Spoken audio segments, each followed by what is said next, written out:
अस्सलाम वालेकुम दोस्तों, मैं हूं Arsalan Malik, M English, M Urdu, M इस्लामियात।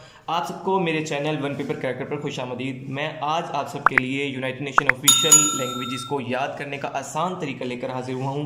तो शुरू करते हैं अपनी वीडियो। यूनाइटेड नेशन ऑर्गेनाइजेशन की टोटल 6 लैंग्वेजेस हैं जो कि ऑफिशियल हैं, जिसमें सबसे पहले जो है वो फ्रेंच है, उसके बाद अरेबिक है, उसके बाद चाइनीज़ है, उसके बाद इंग्लिश है, उसके बाद रशियन है और उसके बाद है स्पेनिश।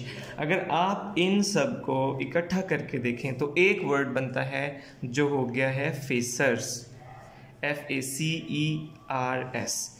जो फ्रेंच लैंग्वेज है वो 1946 में, इसी तरह जो अरेबिक है वो 1973 में, इसी तरह जो चाइनीज़ है वो 1946 में, उसके बाद इंग्लिश जो है वो भी 1946 में, उसके बाद रशियन है वो भी 1946 में, और स्पेनिश लास्ट में ये भी 1946 में बनी। तो इसका मतलब ये 5 लैंग्वेजेस जो हैं ये 1946 की हैं, और उसके अलावा एक सिर्फ जो है अरेबिक वो 1973 में बनी है।